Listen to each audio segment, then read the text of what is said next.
Hey everybody, Tad Stevens, CPEthink.com here. Thank you for attending today's webinar. A couple of housekeeping items.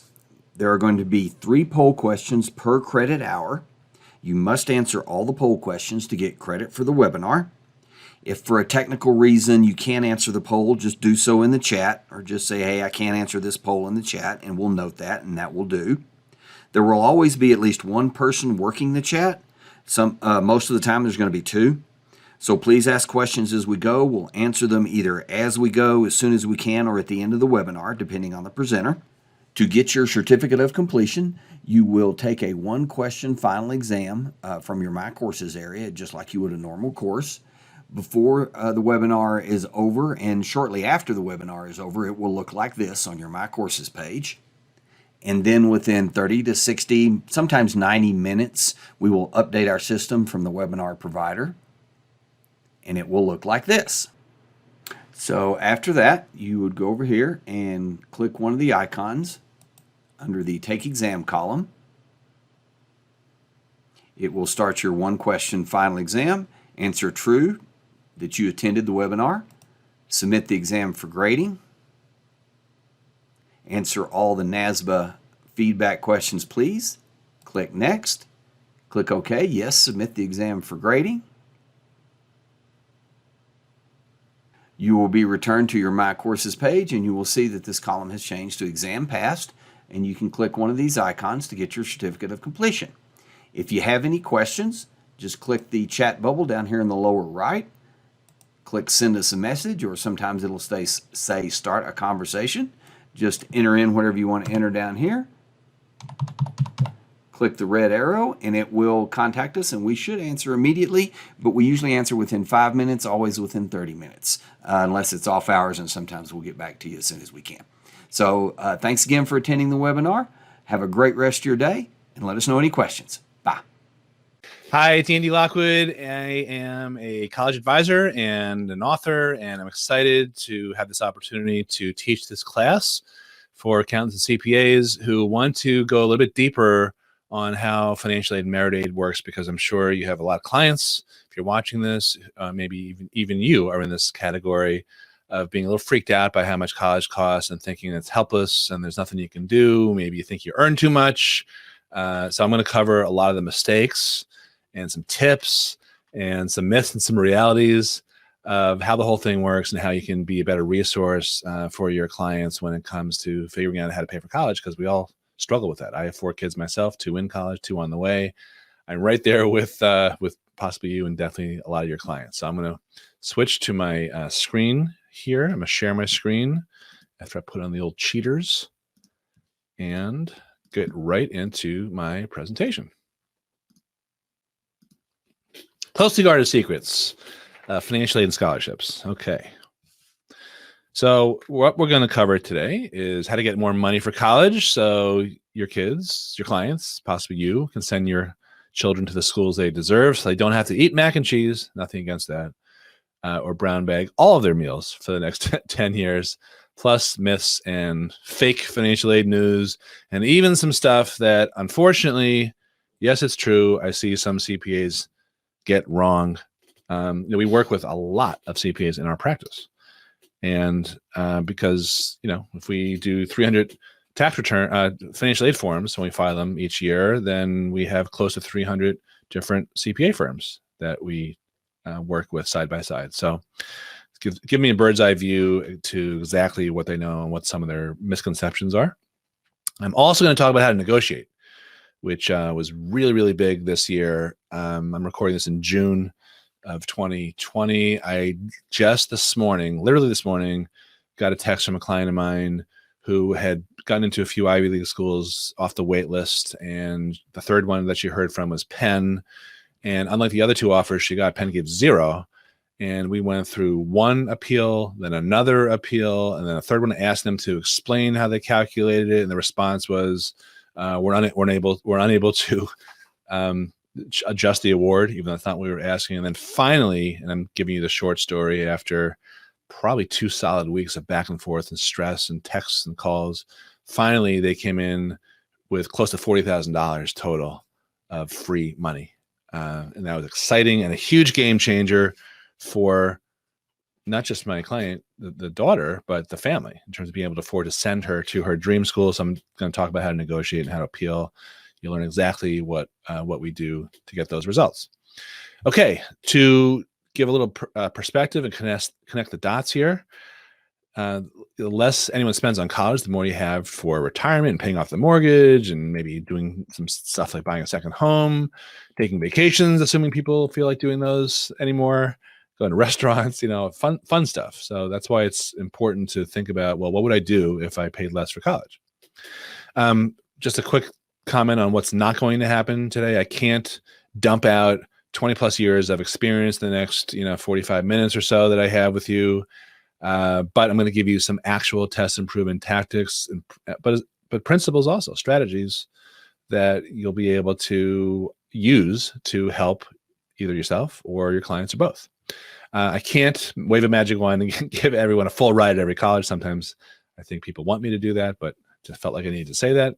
If you're wondering who I am and why you should pay attention, so we've been in the news a lot, not just lately, but over relatively long period of time. We're literally a mom and pop shop. Me and my wife Pearl, she does all the financial aid forms. I'm more of a strategist, and I help kids, get in. And written a bunch of books. One of them was How to Pay Wholesale for College. It's now in the 5th edition. That's my most widely selling book. And I wrote a book on the essay. Last year, I wrote a book on how to get into your dream college without lying, bribing, or photoshopping. Thank you, Felicity. And this year, right in the throes of coronavirus, I finished and cranked out a book on how to negotiate.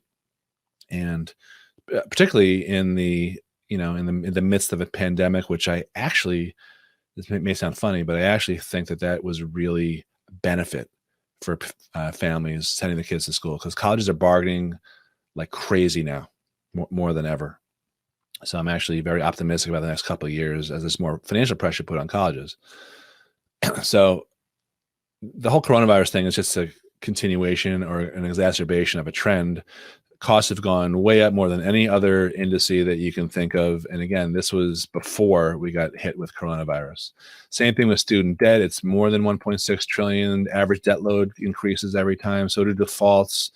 Debt is the number one reason cited for delaying buying homes, starting a business. Other trends that happened before coronavirus are continuing to be exacerbated.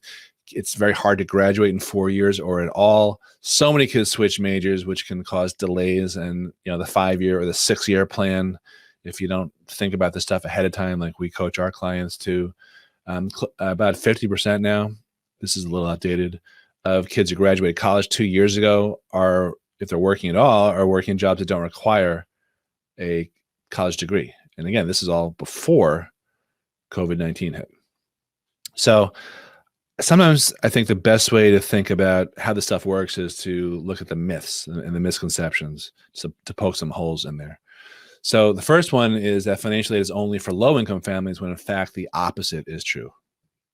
The next fake financial aid fact is fake news, is that the forms are straightforward and easy. So that's partially incorrect, because they may be straightforward, but the devil lurks in the details. So you have to really understand some of the nuances, which I'll explain in a few minutes. Next myth is your guidance counselor can help. We love our guidance counselor. We have 4 kids. She's worked with all of them, but she is just outnumbered, outgunned, and untrained in areas of college finance in particular, but also admissions. And frankly, most guidance counselors report they spend about 19% of their time on college advising. They have a lot of other things on their plate. Next thing that is a big mistake or a fake fact is you shouldn't apply to colleges with high sticker prices, because they cost a lot.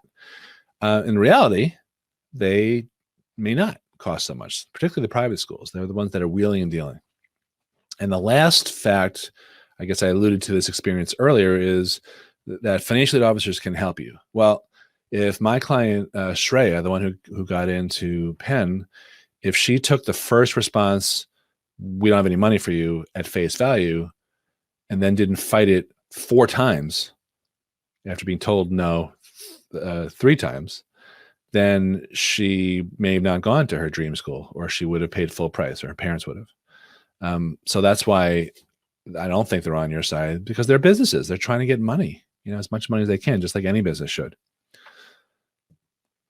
So now let's look at some truths. The average discount from a private college, and this has gone up every year according to the National Association of Collegiate Business Officers, NACUBO, is currently 52.2%. I predict that's going to jump again once the dust settles from what's happening in 2020. Second myth is that most aid goes to parents in the top quartile of income. That is a truth. Not a misconception. High income earners are the ones who get the most money. Third truth is you can actually legally, thank you very much, and ethically really radically improve your eligibility with some techniques that, listen, they don't work for everyone. I just want to be clear. But when they work, they really work like gangbusters. So I'll talk about some of those techniques. Next truth is colleges will negotiate if it's in their best interests. And I guess I just let this one out of the bag. Nothing works for everyone. Some strategies are effective for some families, but not for others. So that's a full disclosure, transparent truth right there. So here's an example of a before and after. This our different client received an award, $29,000 in free money, $5,000 in a loan. And then we negotiated it, and they brought that up to $29,000 plus $5,000 in free money, and then the loan also. And then, they came up with this, Rensselaer Recognition Award, which to me is like, we recognize that we need to get you to come.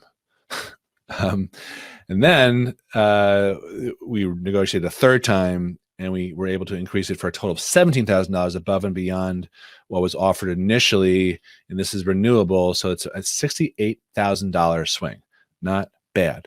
Here's another client of ours from out in the Chicagoland area who initially from USC, University of Southern California, aka the University of Spoiled Children, thank you, received $93.69. You notice how none of this is like a round number?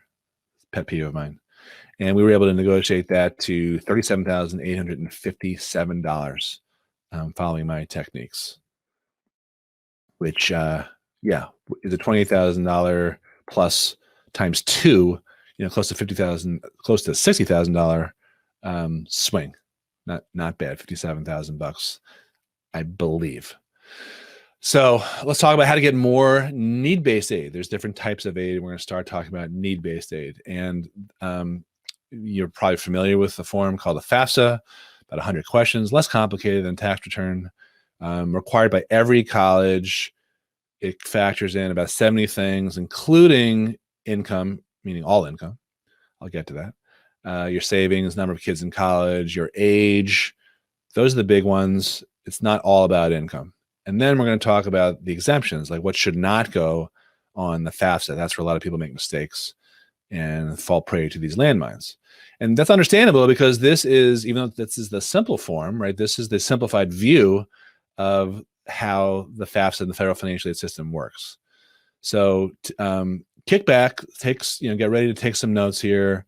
Give me about 17 hours and we'll get through. I'm kidding.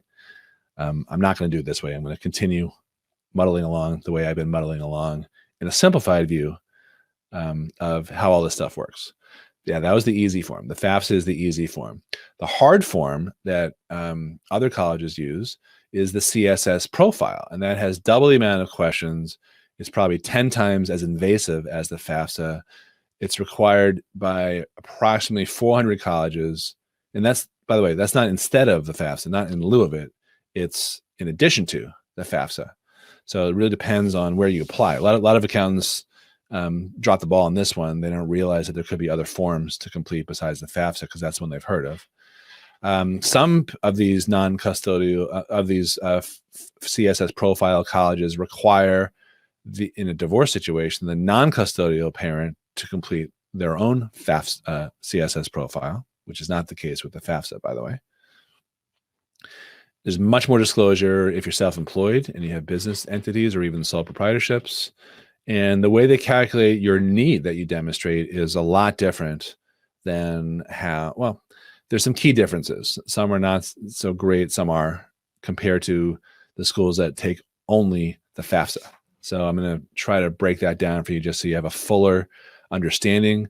Again, because I find that most classes like this just touch on basics on the FAFSA, which is fine because every college in the country takes that. But if you have kids who are applying to, private colleges, it could be Ivy League schools, it could be Ivy Plus, which are a notch down or half a notch down, or private schools beneath that. It's mostly private schools that require the CSS profile, but not only private schools. Many public universities require the profile, such as Michigan, University of Michigan, University of Virginia, in North Carolina, Chapel Hill, I think are three that I can think of off the top of my head. So that's important to emphasize because you might not be giving the best advice to your clients if you're only talking about one form and the college requires more. So one of the questions we get a lot is, well, when you apply, like, what are they looking at? So there's a 2-year look back for income, but there is no look back for assets. So what I mean by that is if someone were graduating high school in 2021, the financial aid forms will look at income from 2 years prior, 2019. So the issue could be like, well, my income is pretty high in 2019, but then coronavirus hit sometime in 2020. So you're looking at outdated, inaccurate information. So I'll talk about that. But there's no look back for assets, and I'll get back to why that's important too. Here's another thing that I see people get wrong all the time. They'll say, hey, when is my FAFSA due? When are my financial aid forms due? That depends on the colleges. It's not like all taxes are due, April 15th, or your quarterlies are due, October, whatever. It's a school by school basis. So here's a pro tip. Figure out what the earliest deadline is for all the schools on a kid's list, and then file everything that day or before, in advance of that deadline. That's what we do in our practice.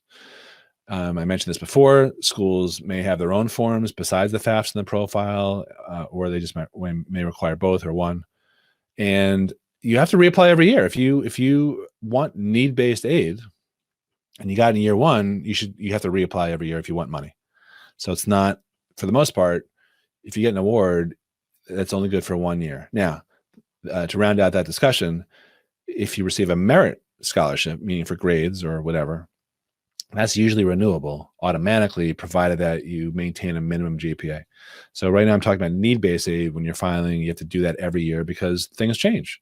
We saw what happened with COVID-19, right? People also have windfalls. They have high income artificially. Maybe they sold their business, or maybe they won the lottery or something like that. Or they had a really bad year since then because they were self-employed, their business went in the toilet, or they got laid off or something like that. That's why you reapply every year. And even if you're not going to qualify for need-based aid, and I am going to go through those qualifications, many colleges require people to file financial aid forms even for non-need-based aid, for merit aid consideration. All right, so let's talk about how do you show financial need. So when you get an award, it consists of, these are all the possibilities, either free stuff, which are generally called grants and scholarships, or it could be loans, and those might be subsidized or unsubsidized, or it could be work study, which means you go to work and you get a deduction in tuition for the most part. It was different like 30 years ago when kids actually got a paycheck. I remember I made like $5 an hour or something in the campus kitchen and the pizza shop and the ice cream shop. Now, instead of getting a paycheck, I think most of the time kids will have that amount of work, which could be $2,000, whopping $2,000 deducted from their tuition. And it varies from college to college, which is why where you apply is so important compared to how you look on paper with income and savings and all that. Because the family could look great for financial aid, meaning really poor and low income, but if they apply to schools that aren't generous, then they're not going to get any money, or they'll get very little money. But if they apply to generous schools, which tend to be counterintuitively the private colleges that have a lot of money, a lot of endowment funding, then they'll do better. That's a rule of thumb that you should write down. Private schools are more generous. Don't rule them out because they have high sticker prices. All right, let's talk about this concept of the expected family contribution, EFC, expected family contribution. This is really key term for college finance because it stands for what's supposed to symbolize is what colleges think you can afford for 1 year. So the lower you can get your expected family contribution, the more need you'll show. Therefore, that translates directly into the greater eligibility for grants and scholarships. And it's different. It's calculated differently on the forms. There's the FAFSA, which is the institutional methodology. It's federal. I'm sorry. It's the federal methodology, FAFSA. And then the CSS profile, which is used mostly by schools that have their own endowments, follows something called the institutional methodology, which really isn't published the way the FAFSA federal methodology is. So you can look up the formulas and read through them, which I have, light reading, for the FAFSA, but you can't do that for the CSS profile. One of the biggest flaws for both forms is that they don't include cost of living or other expenses. So what that implies is that you can look the same on paper, if you live in a high tax area like New York or San Francisco or something. And if you have a financial doppelganger, someone in Sheboygan, Wisconsin, who looks, literally same income, same savings, they will have the same expected family contribution. It's kind of messed up. So let's look at the EFC in action. So here's a formula, COA minus EFC equals your need. That's the financial aid formula. COA stands for cost of attendance. EFC we covered, the expected family contribution, and what's left over is your financial need. So if you've heard the term need-based aid, that's what it comes from, this formula. So in this example, the cost of attendance all in for 1 year, which is tuition plus room and board, in case you had that question, I could sense that, is, just to use a round number, $70,000. And this client has a $50,000 expected family contribution. Therefore, they're showing $20,000 worth of financial need. So the question is, how much are they going to get? And the answer is it depends, because some schools are a lot more generous than other schools. Some will give all of that $20,000 because they meet 100% of need. Some schools will give less. Right, 60% will meet that $20,000. So a school that costs $70,000, the net price will be $50,000 in this example. You following along with me? I can't hear you if you answer me, so I'm going to take that as a yes. So like I said before, it really matters where you're applying or what pond you're fishing in. So if a college meets 100% of need, you're paying only your expected family contribution. If it meets 90% of your financial need, so not $20,000, but 90% of that, $18,000, you'll pay your expected family contribution of $50,000 plus the gap that they don't meet of $2,000 or 10%. That equates to $52,000. Got that? Just going to leave that up here so you understand that. It's simple math. You guys are accountants. God help me if you can't figure it. No, I'm kidding. If you can't figure it out, it's because I didn't explain it right, but I think you should get this.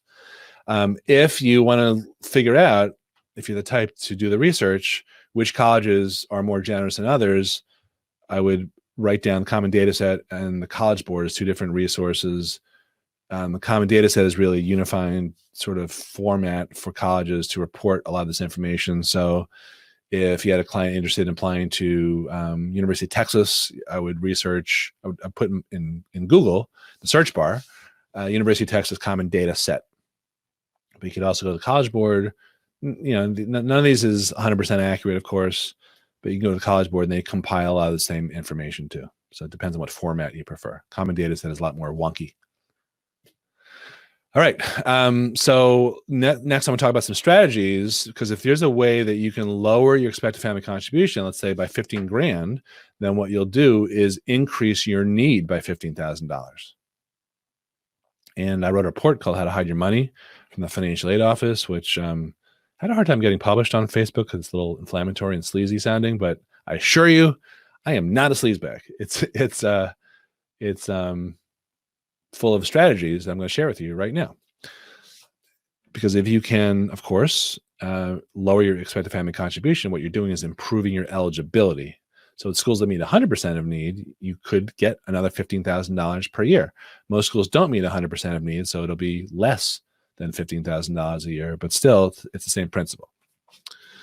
One of the things I wanted to just show again, to bolster the assertion I made before about private schools being the ones that discount the most, is that private schools, they may charge $70,000, but if you have a $35,000 expected family contribution, you'll only pay, in the high 30s or low 40s.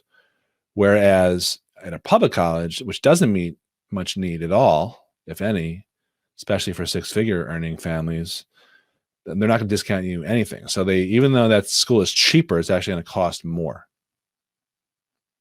So the cheaper state university has a lower sticker price, but the net price is more expensive. So cheap ain't so cheap. All right. A lot of people ask me, what's the number where if you go over it, you can't you can't get any type of financial aid? Well, let's talk about the income ceiling. Is there a cutoff? How much is too much? What income do they look at? Let's talk about all of these. And then we're going to talk about the main parts of the EFC formula, which is income and assets. So income means all income, untaxed also. Income is penalized, you see here on the parent side, between 22 to 47%, which means that if you make, it's a sliding scale, if you make an additional $10,000, your expected family contribution could increase by up to $4,700. Remember, you want to decrease your EFC. So you're penalized for earning a high income. So families who make $200,000 could have a contribution from their income of roughly, let's call it $70,000. It could be $67,000. It really depends, because it is formulaic. You can calculate it, but and that may, just from income alone, that may knock them out of the box. But there's other factors involved, including number of kids in college. So if you have 2 kids in college, that expected family contribution, $70,000, gets split or portioned between the 2 kids. So all of a sudden, the family contribution halves. And this is a gross oversimplification, trust me. But I wanted to point that out. It's not all about income. Income may not knock you out of the box. When it comes to savings, parents' savings are penalized at a much lower rate, a much lower assessment than student savings are. And that's where the opportunities are. So any advice that you give to a client to save in their kids' names with UTMA or UGMA, and I am going to talk about the 529, that may crush their eligibility, frankly. May be good for tax purposes, but the family is applying to the right schools that are going to be generous to them and their income's in the right area. And I gave you the quick and dirty income EFC calculation. Call a third, maybe, just to be safe. So a $200,000 family, maybe $60,000 is going to be the EFC from income. May be beneficial for tax purposes, but lousy for college financial aid purposes to save money in your kids' names. Because you're penalized at 20 to 25%, as opposed to, as a parent, only 5% and change. So just to review, quick and dirty expected family contribution calculation, I would take about a third of income plus any untaxed income plus retirement contributions. And again, this is the prior year, 2 years before high school graduation, 2 years before filing, because retirement contributions made in that year will get added back, divided by the number of children in college. So if everything up until then is like $80,000, but you have 2 kids in college, that becomes $40,000. Remember, that will basically split the EFC in 2. We have a client who makes $300,000 and he's got triplets going to school, and he got a lot of financial aid from private colleges, need-based aid. All right, so let's look at this example. I already alluded to this. So you've got just a gross income of 200,000. Take 33% of that. That's your and your 401k contributions. So we're talking about a $76,000 EFC. But when you divide that by 2, in this case, the EFC becomes $38,000. So from ineligible to eligible just by having 2 children in college. A lot of parents, just to game this out, a lot of times parents go through this process themselves and they don't get anything. They're like, wow, that was the biggest waste of time. Families like us don't get financial aid. The problem is when the second child in their family goes to college 2 years later, they're still shell shocked and they don't bother applying. But if this is their scenario or something like this, they're leaving a lot of money on the table. So that's why I wanted to give you this example a couple different ways so you remember that's not just about income. There's other factors too. So they'd be showing, instead of zero need, $32,000 worth of need. There ain't no income ceiling, just to sum it all up in professional language that we can all relate to. All right, now let's talk about savings or assets. Remember, excuse me, child assets are penalized much more severely than parent assets, about 400 times more. And that means the custodial accounts, UTMA, UGMA, those are all penalized at up to 25%. What about the 529? Well, the 529 is a sort of a hybrid. It is now considered under the federal rules for FAFSA-only schools. It is considered to be a parent asset, which is a good thing because it's penalized more benignly. Well, it's not a great thing because you're still penalized for having a 529, right? So the question about the 529 is not whether or not it penalizes you, it's how much. But for the most part, it penalizes you with the lower rate, which is better. However, and this is a big caveat, many private colleges that don't feel obligated to follow the federal methodology can do whatever the hell they want. So frequently we see those schools give lower awards than we calculated, and it's almost always, the last theory standing is that they penalize the 529 for all kids, by the way. 529, not just for the son or the daughter going to college, but it's the 529 for all kids. It gets reported on both forms. You can check out the rules and regulations on FAFSA.gov. And I cover this a lot in my book, How to Pay Wholesale for College, which is on Amazon. And it makes a great gift for any holiday. All right. So what types of assets are included on the financial aid forms and what are not included? This is a big one here. So if for some strange reason in a parallel universe, you were to look at the written paper directions for the FAFSA, you'd see a lot of information about what's included, and what's not included in the paper directions. It's a little bit different on the electronic versions. So I thought I would go analog instead of digital here. So checking, savings, stocks, bonds, you name it, anything that's liquid. However, under the things that do not count against you on the FAFSA, there's 4 things. It's your primary residence, your retirement accounts, annuities, and life insurance. So one more time, there are 4 exemptions, 4 things that should not be disclosed. If you do disclose them, you shoot yourself in the foot. You get less money because you've pumped up your EFC. You've decreased your eligibility. I'm saying the same thing in different ways. So on the FAFSA, it says very clearly, if you're a directions reading type of person, primary residence should never be disclosed. Your retirement accounts, any type of retirement account, pensions, 401k, 403b, IRA, SEP, Simple, Roth, traditional, whatever. Annuities, all exempt, and life insurance is totally exempt too. Now, here's something else that's interesting that surprises a lot of accountants, particularly ones that I know who filled out their own forms before they met me. Businesses basically have a 0 value. If you look at these directions, the sum and substance of them is that if you employ fewer than 100 employees, you should put down 0 for the worth of the business. This trips up a lot of people. Hopefully you didn't make this mistake for any of your clients. You never will do this again if you did make that mistake.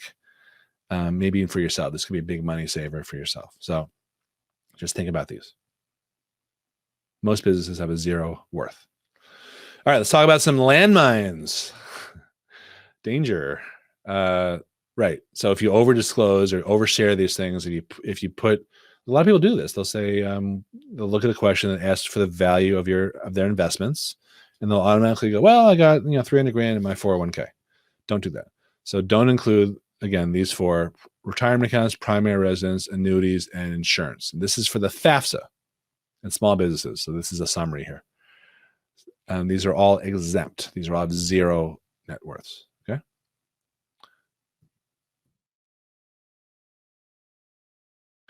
However, the CSS profile is a little bit different.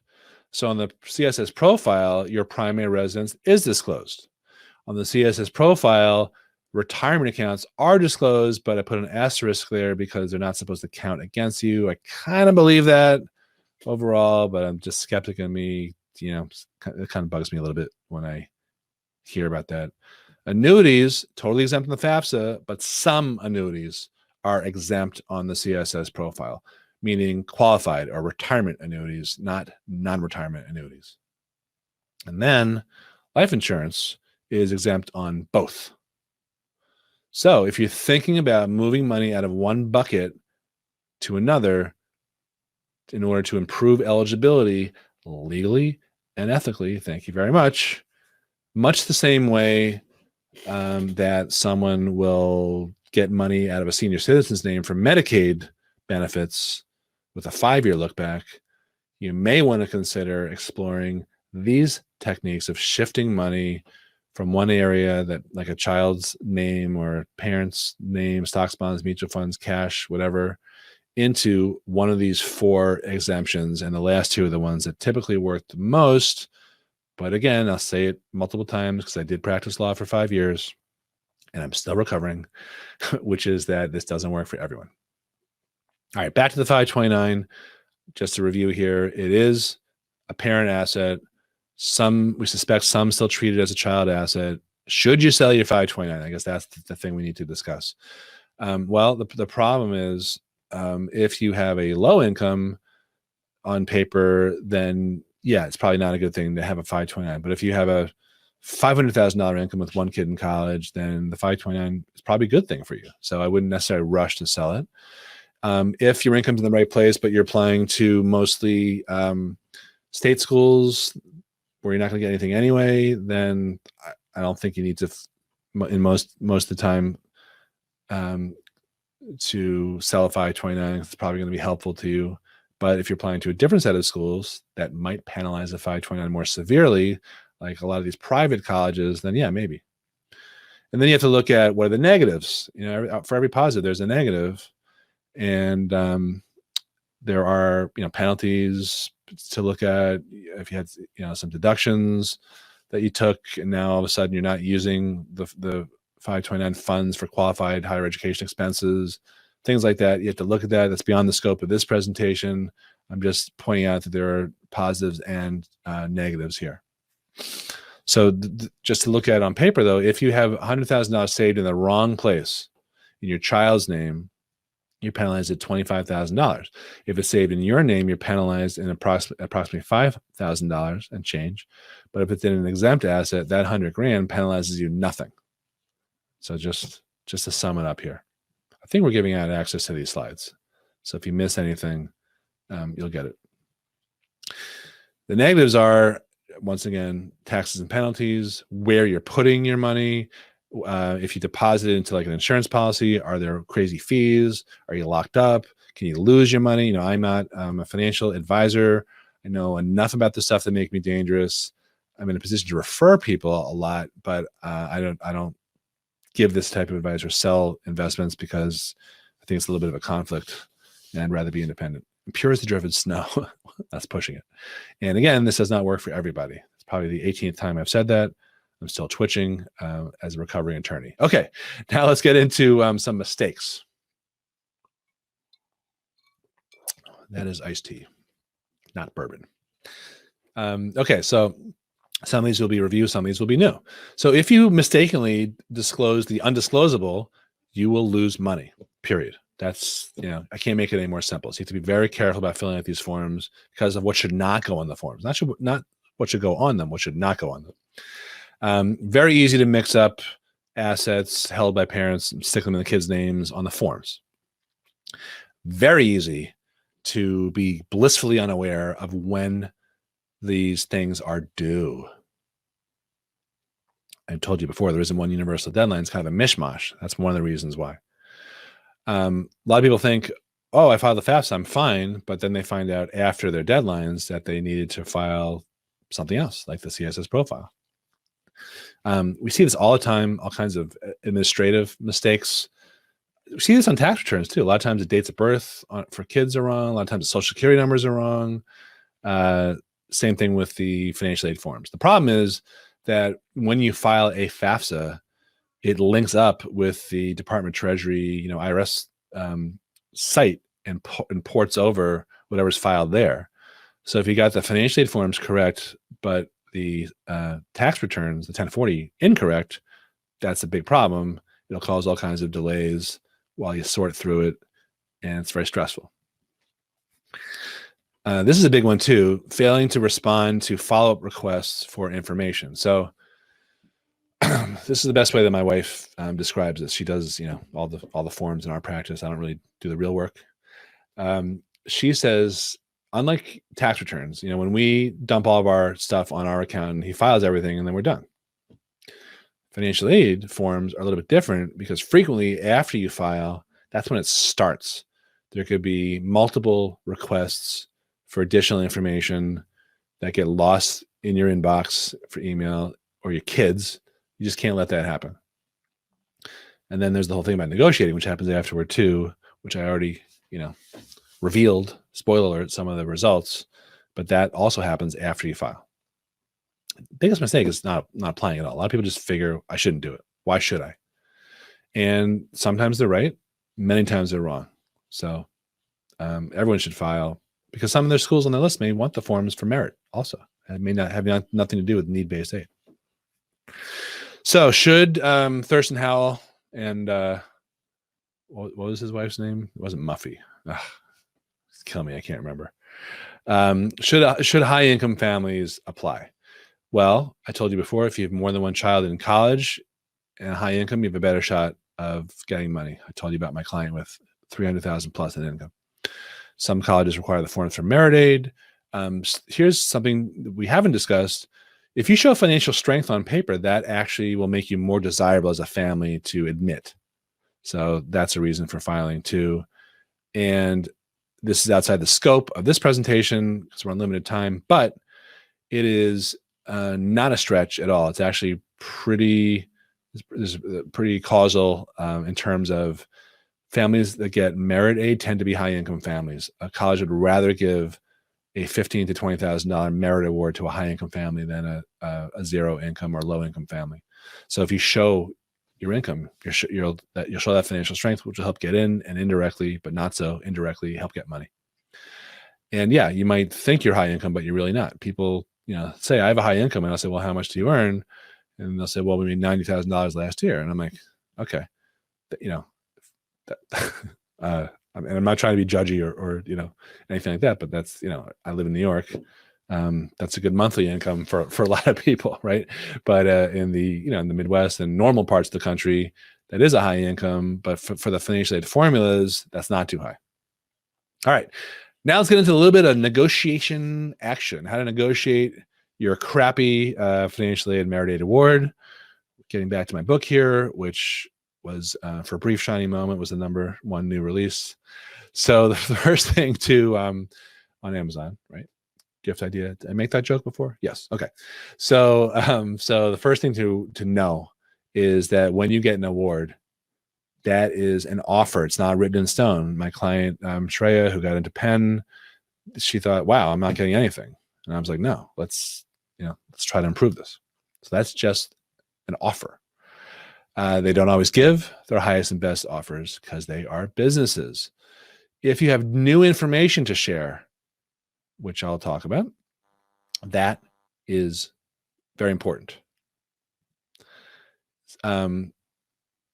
because expenses don't go on the financial aid forms, if you have unusually high expenses, that should go on the forms. And I'm talking about medical, legal, not just regular property taxes or things like that. If you had a medical crisis and you had a lot of money unreimbursed medical expenses, that definitely bears on your ability to pay for college. And they wouldn't know about that otherwise. So that's a good example of new information that they don't know about. If you had a big drop in income, like because of COVID-19, since the time you filed, if the income is very stale and misleading from 2 years ago, remember it's a 2-year look back, prior. And I wrote a lot of appeal letters this year about coronavirus, how it affected my clients' businesses and their income for the people who weren't self-employed, etc. My favorite thing to have is a competing offer from a rival college. So just to go back to what I was talking about before with the Penn kid, Shreya, she had gotten a great award from Cornell and a near identical award from Johns Hopkins, which is not an Ivy League school, but it might as well be. And Penn gave 0. So we showed those awards to Penn, and they still didn't budge for a couple rounds, which is beside the point. But ultimately, when they came up with their final award, they did pretty much match what we gotten from the other schools. By the way, my conversation today was along the lines of, hey, with the family, it was like, hey, I even a little reluctant to bring this up, but I kind of think we can get more. And they're like, no, we're happy, we're good. We don't want to test. We don't want them to pull the money away. I was like, yeah, I agree with you, I guess, out of superstition, but there's a little more meat on the bone there because of the rival colleges. So anyway, those are the 6 principles to think about in terms of how to improve a financial aid award. So here's another case study. We have clients who live in a very affluent area. Their daughter applied to some really expensive schools.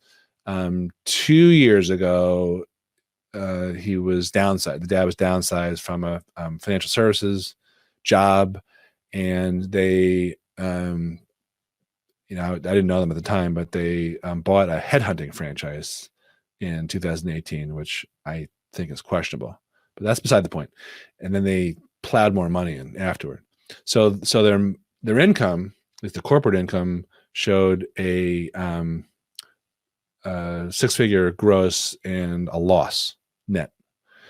Their adjusted gross income was about $120,000 because he got a severance, and that is what their colleges were looking at on the financial aid forms.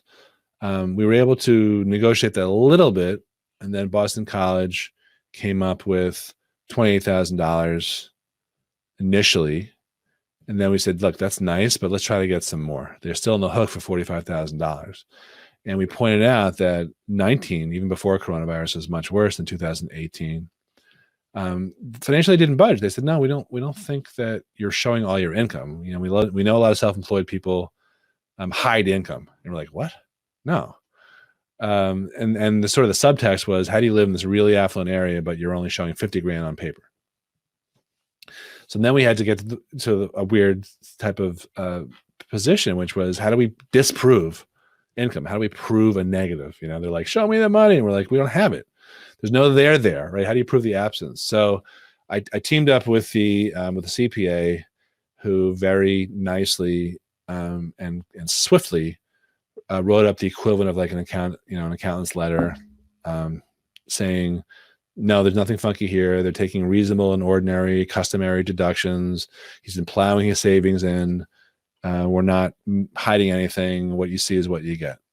So then they bumped it up by $6,600, and then we came back and they came back with another $9,400, and they brought the whole package up to $44,000 from $28 something thousand. So that was close to a $16,000 increase, and I feel like he's going to get that the next couple of years. Okay, another thing to think about is financial need is in the eye of the beholder, meaning the financial aid office. They have professional discretion to engage in another term called preferential packaging. So it's highly recommended here. So hear me now, believe me later, that your best bet is to apply to colleges that want your child. You're more likely to get need-based money and, of course, merit-based money from schools where the kids are in the top of the incoming cohort, the top, 10%, 20%, that type of thing. You're less likely if you have to beg, borrow, scratch, and claw your way in, which is why it's unusual to get a lot of money after you've gotten off the wait list. But different times. I think a lot of what I knew in the last 20 years has been tossed out the window. So anything goes. You should always try to get more money. But in general, if you want to, the best defense is a good offense, is to have offers from schools that want your child and a few of them so you can play them off against each other. Okay. And then there's tax strategies, which I always talk about sort of generally, but when I'm talking to accountants, I of course would feel way out of my league. But for high business owners, the principles here are that to help high income business owners, the strategies are really the opposite, because high income business owners will not qualify for need-based aid. For need-based aid, you want to move money out of the kids' names. But for tax planning purposes, and this is stuff you probably have heard about or maybe even talked to your business owner clients about, but a lot of accountants I find surprisingly have not done this. It makes more sense to move money, meaning mostly income, out of parents' names and into the lower marginal rate, for their kids. Of course, it's got to be done legitimately. You know that better than I do. There's something called Section 127 plan, which allows you to put employees through college and deduct, $5,200 and change of college expenses if you pay for your employees to go to college. And this is just sort of high level stuff here because I'm not an accountant, but there's ways to discriminate legally in terms of who you offer this to and who you don't. So you don't have to put everyone through college at the company. Yeah, and you would need to put the kids on payroll for this.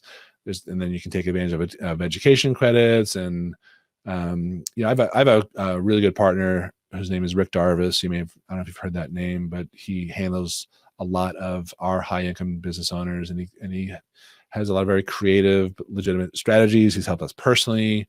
A lot of times when doctors are done depreciating equipment, they gift them to another party, and then in their family, like a child, and lease it back, and then they can deduct the lease payments. So there's a lot of creative stuff that you can do that's not really based on financial aid. It's more tax planning. But honest to God, who cares where the money comes from? If it's coming from reduced taxes, they have more money to be able to pay for college. So don't overlook these types of strategies also. The issue is usually that accountants and CPAs don't know, should I go need-based? Which way do I tackle this? Which path do I follow? All right. So that is pretty much the rest of the everything I wanted to cover today. If you are interested in learning more about getting into this field yourself, I do have a training program, a certification program. It's not a franchise. It's like being licensed. Well, it actually is being licensed to use my materials and get my training and get my help to help you get more leads, to help you get more clients who have a big problem. They have what they call in marketing a bleeding neck. They're facing college costs. They don't know what to do. And if you can solve that for them, then there's you're like a knight in shining armor. My client, the family could not stop gushing over the fact that we went from zero to $39,000 and change at Penn, and they'll do anything for me. I get referrals like crazy. So if you can solve a huge problem like that, you're a different type of professional advisor. You're not just a tax preparer. So you can look at our site, collegeguruacademy.com/certification. If you want to just contact me, our regular site and email is lockwoodcollegeprep.com. My direct email is ceo@lockwoodcollegeprep.com. And if you have any questions about college admissions, financial aid, merit aid, test prep, college return on investment, that's a big one. You're more than happy. I'm more than happy to talk to you about that. This is what our website looks like. We get great reviews, from our clients. We're legitimate business. We don't take on Lori Loughlin or Felicity Huffin types of people. So if you want to talk to us, this is the best way to reach out by email, ceo@lockwoodcollegeprep.com. Phone calls are harder. I don't really talk to people live. Everything's scheduled out. So certification program is listed there. The email is right there. And I think I should stop sharing my screen now, so I can come back on. And thank you for taking this time and learning more about this super important issue that a lot of your clients undoubtedly are facing and really stressed out about. So hopefully you got a few nuggets out of here that will help you help your clients and make you look like the white knight in shining armor. And again, feel free to ask me any questions about clarifying stuff or whatever. Thanks for watching, and I hope to speak to you soon. Bye-bye. Thank you for attending today's webinar. To get your certificate of completion, you will take a one-question final exam from your My Courses area, just like you would a normal course. Before the webinar is over and shortly after the webinar is over, it will look like this on your My Courses page. And then within 30 to 60, sometimes 90 minutes, we will update our system from the webinar provider, and it will look like this. So after that, you would go over here and click one of the icons under the Take Exam column. It will start your one-question final exam. Answer true that you attended the webinar. Submit the exam for grading. Answer all the NASBA feedback questions, please. Click Next. Click OK. Yes, submit the exam for grading. You will be returned to your My Courses page, and you will see that this column has changed to Exam Passed, and you can click one of these icons to get your certificate of completion. If you have any questions, just click the chat bubble down here in the lower right. Click Send Us a Message, or sometimes it'll say Start a Conversation. Just enter in whatever you want to enter down here. Click the red arrow and it will contact us, and we should answer immediately, but we usually answer within 5 minutes, always within 30 minutes, unless it's off hours, and sometimes we'll get back to you as soon as we can.